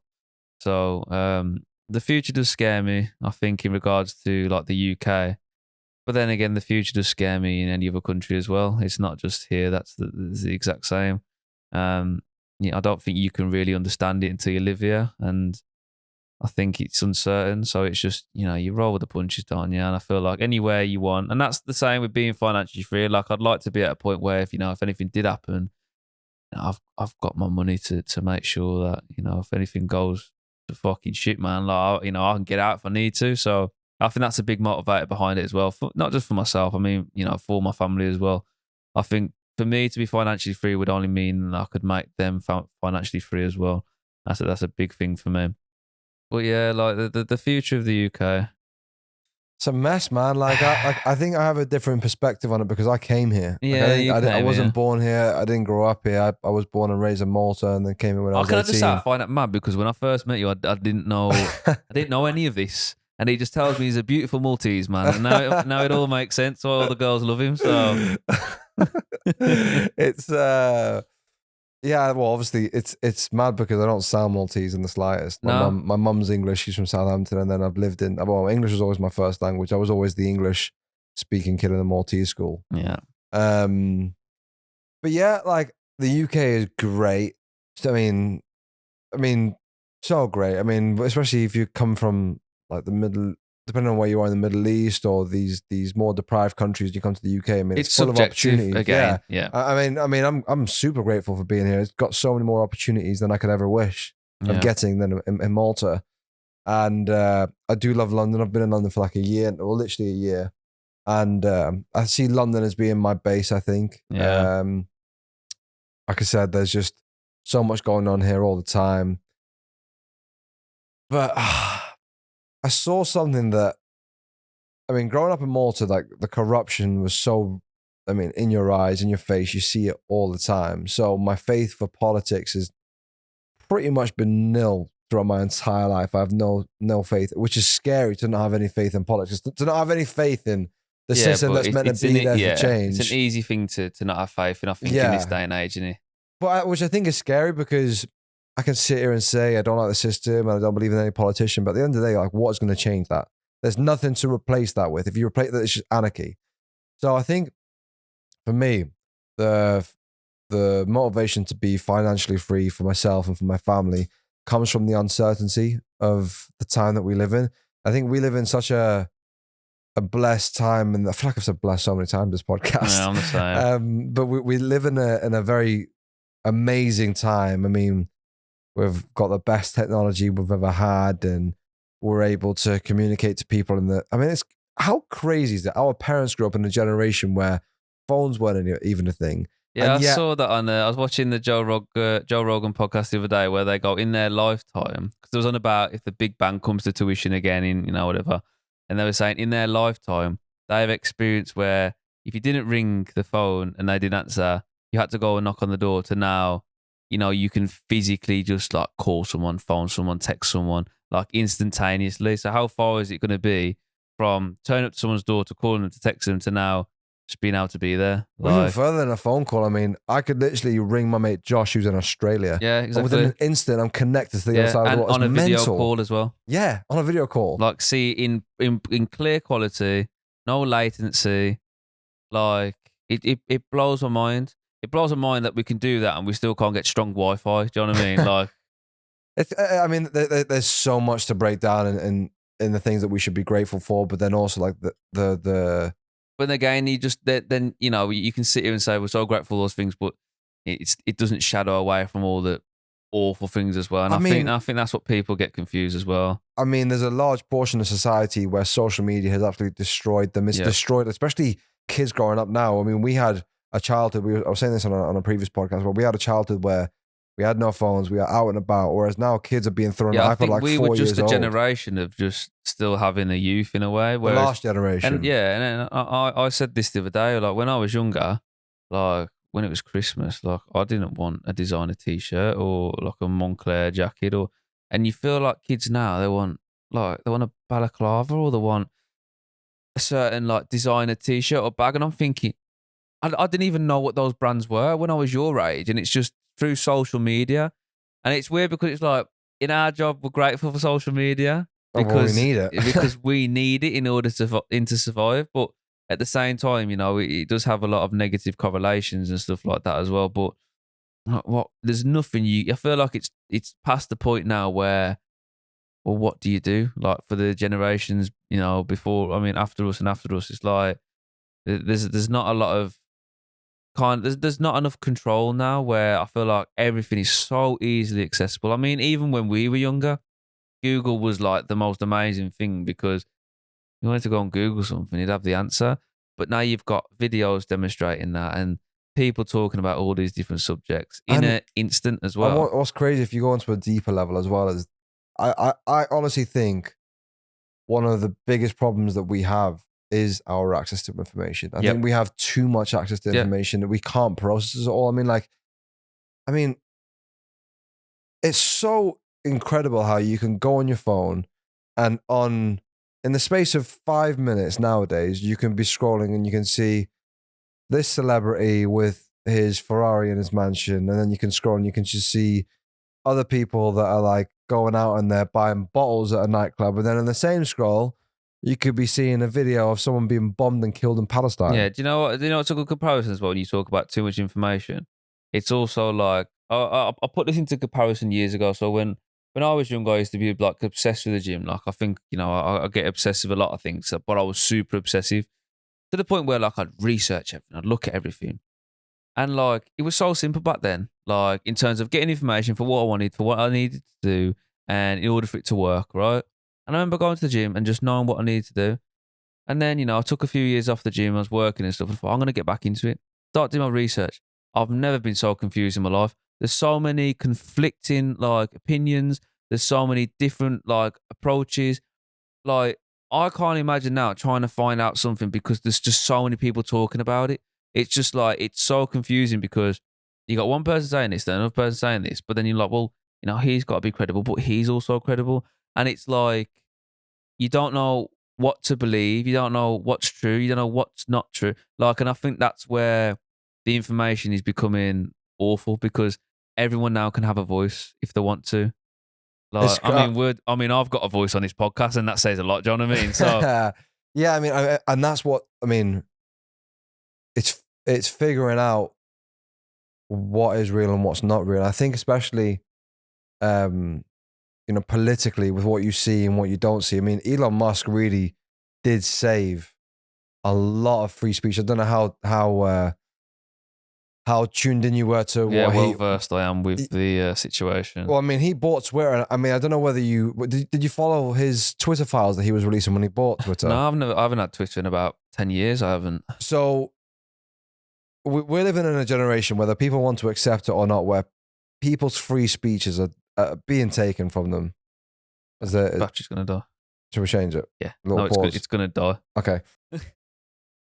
Sorry for a brief pause. Just had to change batteries. But yeah, whether people want to accept it or not, we are living in a time where got so much access to information, people's free speeches are pretty much being taken from them because everyone wants to be politically correct, and whether you like it or not, da da da. Elon Musk, when he bought Twitter, he found out that the former owners of Twitter, like Twitter, were working side by side with the FBI and the CIA to subdue information. This is what I mean when we was talking about the future of countries, like to be able to.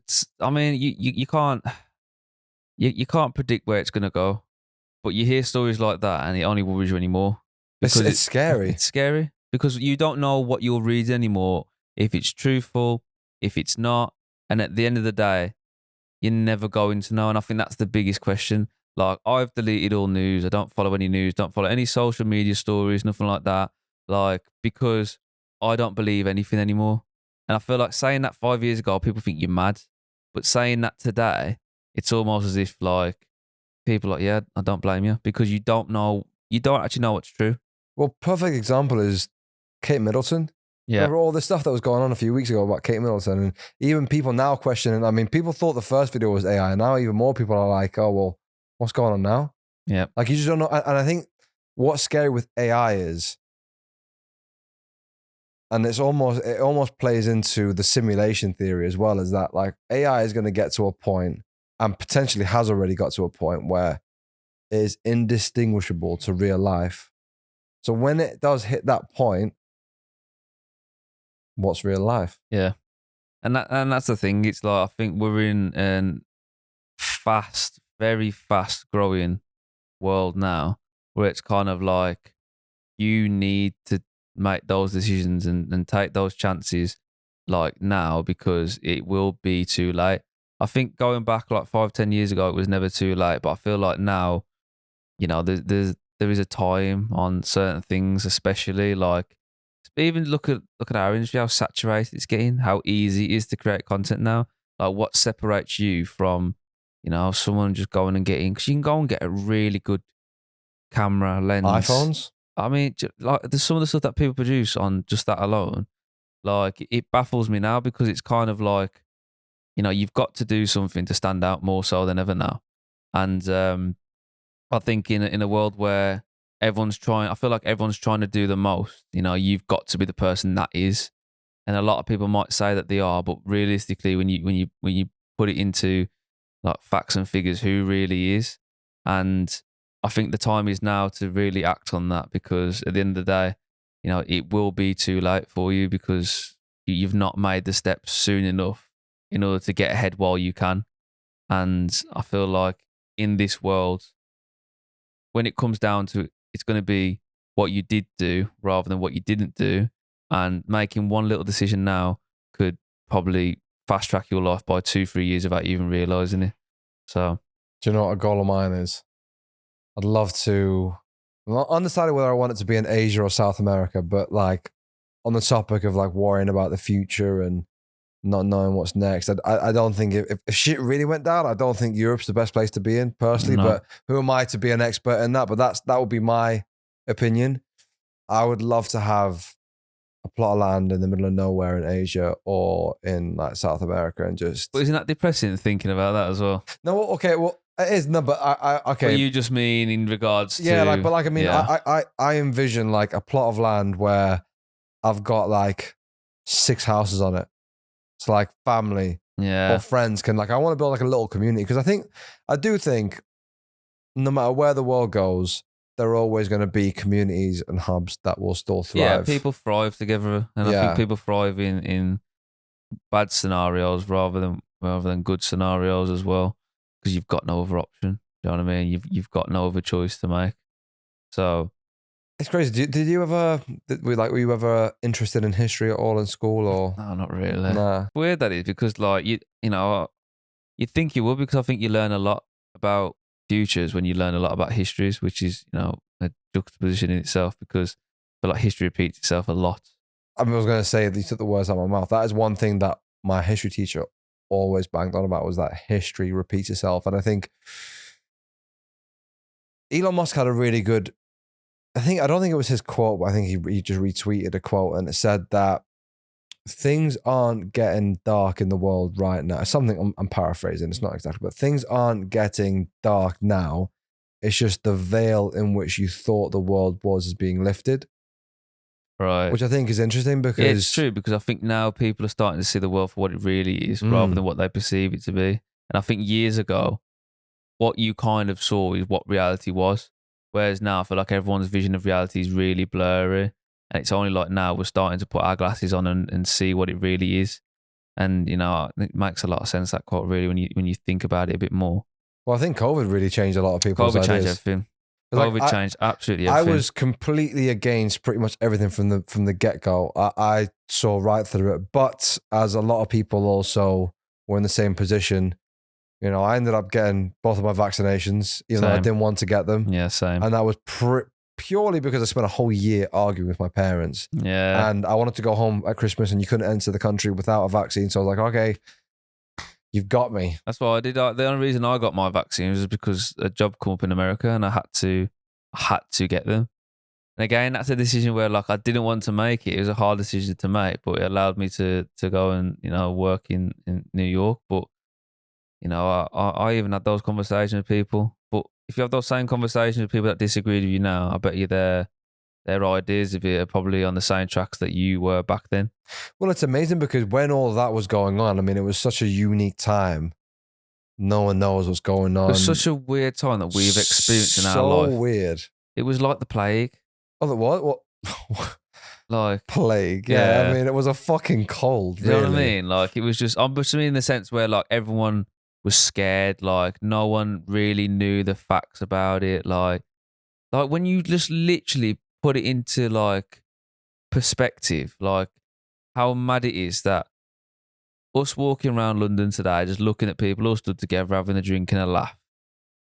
What, 3 years ago, something like that, would literally be fined and not allowed to do that. And it's insane, like the divide it caused in people, in the sense of like people that were like actively trying to snitch and actively trying to be like, oh, well, you're killing everyone if you're not wearing a mask and you need to stick by the rules. And like so much, and so many people were like labeled crazy and a conspiracy theorist, and people lost their jobs for voicing how they felt. And like they were threatening frontline servicemen with their jobs, people that have, you know, been a firefighter, people that have been a paramedic for years that didn't believe in the so-called science that was going around. Well, it's like, oh, well, if you don't get this, then you, like people were losing their jobs because of what they believed. And like, it was crazy, because I think it's like been a massive catapult in a catalyst in our generation of like the free speech being teared away from people, is that there was only one narrative that was being told. Yeah. And if that was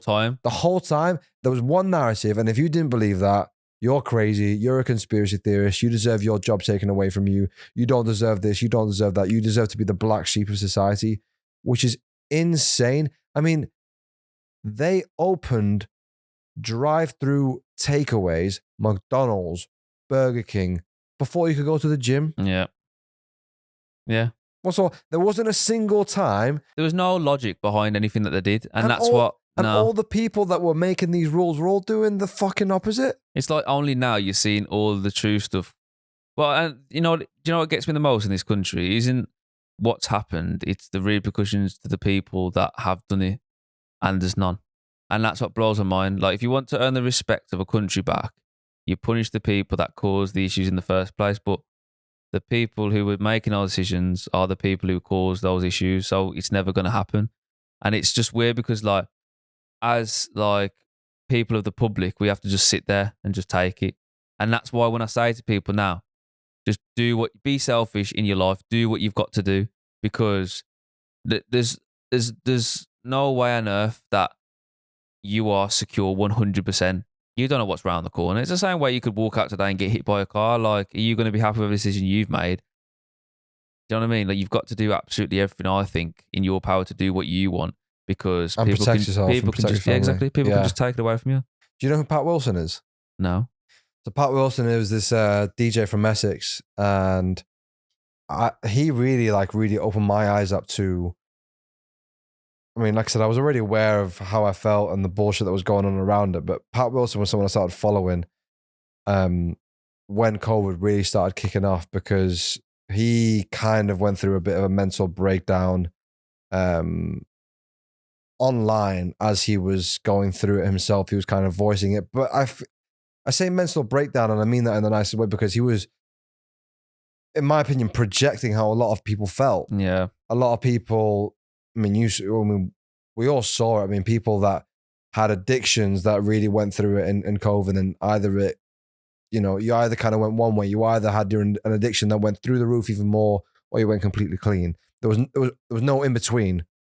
And he was really voicing his, opinion of how so many people were getting in touch with him about their mental health and how it was fucking him up, and how he was seeing from people messaging him how fucked up people were at such a young age. And then he was really vocal about being against lockdowns, which, I mean, the lockdowns really fucked up a lot of people. Yep. And didn't really prove to help that much either. And he used to do live streams where he was going to protests, and like you would see these peaceful protesters being arrested for voicing their opinion. I mean, we're meant to live in a completely free country where democracy is a thing and free speech is a thing, yet you've got people voicing their opinion about what they think of a massive social change in our life and our society. People are getting arrested for it. Yeah, and it's not like it was just a bunch of woo-woo people neither. Like, people were there physically being affected by it every day, day in, day out, and you could see. You couldn't wake up a day without feeling different because things were different. Do you know what I mean? Like, I worked for the entire lockdown when I was at my old job, so I never, what everyone's perception of lockdown was is a bit different for me, because I mean, we were classed as key workers and stuff, and we worked for the absolute entirety of it all. But But like it made me realize really early on that it's just all bullshit. Because I'm like, well, why am I? If it's that serious, why am I being, sent to work with a bunch of guys that are like 60, 70 years old as well? Like it made no sense to me. Like why we were still, and I feel like my perception of it was just completely shifted from that point of view anyway. Because I was like, well, I'm still working. Like I'm still, doing what 90% of the population aren't. Whereas I feel like if I was literally off work, sat at my, in my room for how many months on end it was, then I don't understand like where I would have been. But as much as the lockdowns is a negative thing, I think it allowed to see, people's potentials, and a lot of people like myself. I started my business in lockdown. Like, without doubt, there were definitely positives, but I think as a whole, it really wasn't any. no. Like our economy is fucked. The entire global economy is fucked to this day. In terms of like statistics, it's not done a whole lot of good for a whole lot of anyone. Do you know what I mean? I think it's just, it's, if anything, it's took the trust away from the higher powers that be. And I mean, not that we had a lot of trust in them anyway, but to an extent now of where you hear something on the news and it's just, people are just like, no. And I feel like if they ever tried to do something like that again, there would be a rebellion. Like, because I know fully now, if someone comes up to me and tells me that you're not allowed to go out, I'm going, yes, I am. Like, and it doesn't matter who it is, like, because you said this before, do you know what I mean? It's like the boy who cried wolf at the end of the day.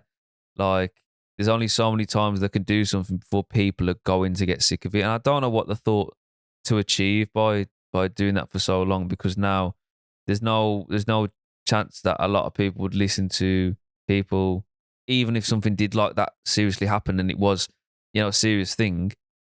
No one's going to sit there and believe it anymore. No, I mean, you'd like to think no, but I mean, if you really wanted to go into it, I mean, it's scary the amount of power people gained in that time. The amount of freedom we lost, the amount of laws that got slipped under without people realizing. And again, it goes back to the age. I mean, it's hard because, like I said, it's the two-edged sword. I mean, there's so much to be grateful for. We're living in an amazing time, but then at the same time, when you're sitting deep, some things that have happened, you just like I don't understand this. When you realize that the US and the UK are funding the Israel and Palestine war, when you realize they're funding stuff in Ukraine, and you realize, like, one thing I've really realized when I've gone and I've traveled around the world, and I've been to my places like Brazil, and I've been to, and you know people from all around the world, you realize that everyone gets along with each other. Yeah. When you take away all the fucking bullshit, all the politics, everyone can get along with each other. We were just in America for 2 weeks. We were in Texas for 2 weeks, right? We went shooting with these guys that were full-blown rednecks, if you like. It's not a nice word to use for people that are from, but like, they weren't even from Texas, but they were, red state, right wing.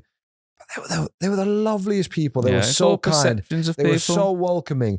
And one thing that I really took away from that trip in America was really understanding the Second Amendment, and really understanding why people have a right to own guns, and why they have the right to their own freedoms.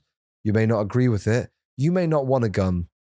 And America has a lot of issues with shootings and schools. I mean, there's no denying any of that. Yeah. But at the core of it, a lot of those come down to mental health issues. Public institutes that are underfunded. No help for people that are mentally not sane. I mean, in America, it's even mad. I mean, in America, you can say that you're not feeling well, you're feeling depressed, they're going to give you Oxycontin, which is heroin. Yeah, I mean, like, even the homeless crisis in America is just, it's something that you've just never seen. Like, I mean, there's a guy on YouTube, that Tommy G, and if you watch him, he does a bunch of documentaries, specifically focusing on like the drug epidemics and the homelessness in America. And it's just like, I know we have, obviously we have it here, we have it in places across the UK, but it just seems astronomical over there. Like, and it's just shocking that, like, it's allowed people to get to that point. And seeing people in such like just, it's the fact that it's in these big cities as well. Like, have you seen San Francisco now? Oh, this is a mess. So is LA. Like, oh yeah, LA's always been a mess. Like, the homeless crisis in LA is ridiculous. Like, that's the difference. I think in America, there is such a strong divide between the wealthy and the poor, like strong divide that you can be on Boulevard 1 minute and in a homeless camp in the next, like because it's that close to home to them. And that's something that we don't see in the UK. Do you know what I mean? Imagine you walking, like, I don't know, from some mansions down the street, walk around one block and then like I'm talking hundreds of homeless people. That's crazy. I think it's in America as well. There are people that profit off homelessness. There are people that profit off these government campaigns that are meant to basically help the homeless, but they're making hundreds of thousands of dollars trying to promote these new campaigns when they're just making the homelessness a bigger problem so that they can get a bigger paycheck. And I mean, one thing that you hear from a lot of people that may not be as clued up on how many things are wrong and what actually goes on is, oh, well, why would the government want to? What have they got to gain by taking away from us?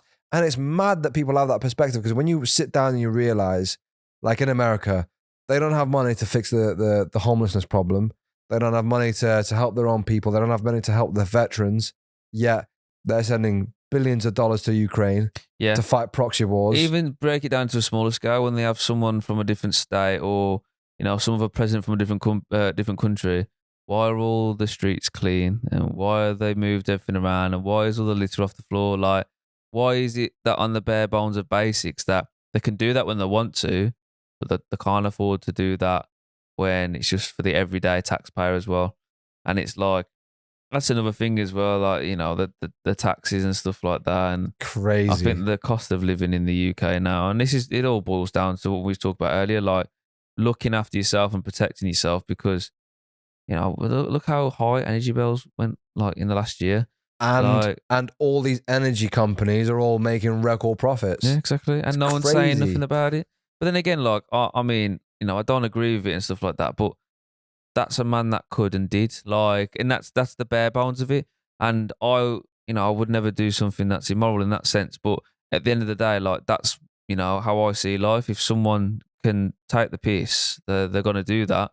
And the same way that I think, like, if you're small-minded enough to get used and, thrown into the dirt, then people are going to do that to you. So you've got to be the guy that's switched on and, doing what you want to do and, thinking careless of what anyone else has to think, as long as you're not hurting anyone along the way and you're just doing things for the right reasons. But, you've got to be selfish in this world in order to survive. And that goes down from, business all the way down to your personal life. Like, if you want to go and get what you want, like, you've got to step on some toes along the way. You're going to upset some people along the way, but what's the point in living your life for someone else? Like, I am very, very strong on, people say it's selfish. I don't think it's selfish. I just think, like, look, at the end of the day, I know what I'm worth. I know what I want. If I'm going to go want it, I'm going to go and get it. Like, and that's just how I see things, because I don't want to sit there one day and just think that I lived my life for someone else's happiness, because, like, physically, what's the point? And I'll never understand it. And luckily, I've got that point of view, and I know a lot of people can't have it. But I think being selfish is a very, very, very good thing. 100%. And I don't mean it in the sense of, like, being awful to other people, because I'd never tell anyone to do that. But being selfish in the sense of just getting what you think you deserve and taking it as far as you can with it as well. At the end of the day, you have to rely on yourself. That's it. That's bottom line. No one's going to help you. You want to basically be able to build a life where you don't have to have handouts. You don't have to hope that the government's going to have a paycheck for you. Or wait on someone to make that call for you. And even, do you know, the idea of a government pension to me is like, fuck that. I don't want to be able to be in a position where I'm relying on the government to give me a pension. I don't trust any of that stuff anyway. Even if it's been fine for years and years and years, I think you've got to put yourself in a situation where,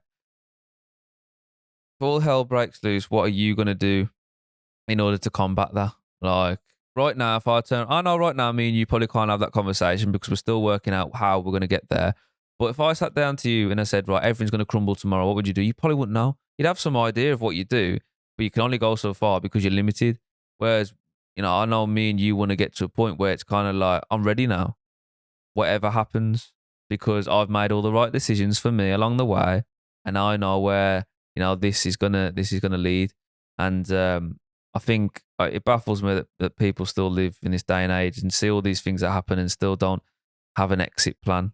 Like, or like, mental, isn't it? yeah, it is mental because it's kind of like, are you just hoping things stay the same or get better because things only ever seem to get worse and you just can't. It's crazy as well because I remember growing up and like I used to watch like a lot of National Geographic and a lot of like American TV shows and like I used to watch a lot of doomsday preppers. Yeah. And like it's All crazy. the bunkers. Yeah, it's crazy yeah. because the mainstream narrative and what most people will want you to believe is like, oh, you're so cuckoo for wanting to believe in that to purpose. Like when you actually think, like, you know what? It's not a bad idea. You don't want to have to be in that position, but to not even think about, I mean, even you take away anything politically at all, even in the sense that we're on a fucking spinning rock in the middle of the universe. Oh, let's not start talking about that. We've only got half an hour left on the camera. We're going to be here forever. But we could have an asteroid this that is what I mean. Change things, like, right? I mean, this is like what I think, Maddie, is like you can never predict what's going to happen, and I am like I say, like with this whole journey that say you and I are on. You're never going to know what's going to happen tomorrow. Like you could land the biggest job of your life tomorrow, bump into the craziest guy that you're ever going to meet that's going to, turn you into this successful man that you determine yourself to be. And, these opportunities and these things happen, but I think they only happen for the right reasons to the right people. So you can never predict what's going to happen. I think the uncertainty is what makes it beautiful as well.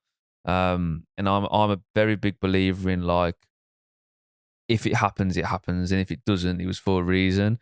But at the same time, I kind of like go out there and get what you want and get what you deserve. Really, like I said earlier, I've got manifest tattooed on my neck, and that's not just like a buzzword or like what people believe in it, but it is a big, big, big, big factor. I think of why I'm able to do the things that I do and do them so successfully sometimes is because it's self-belief, like more than anything. That's what manifest means to me, is just knowing that if I really want to, I can.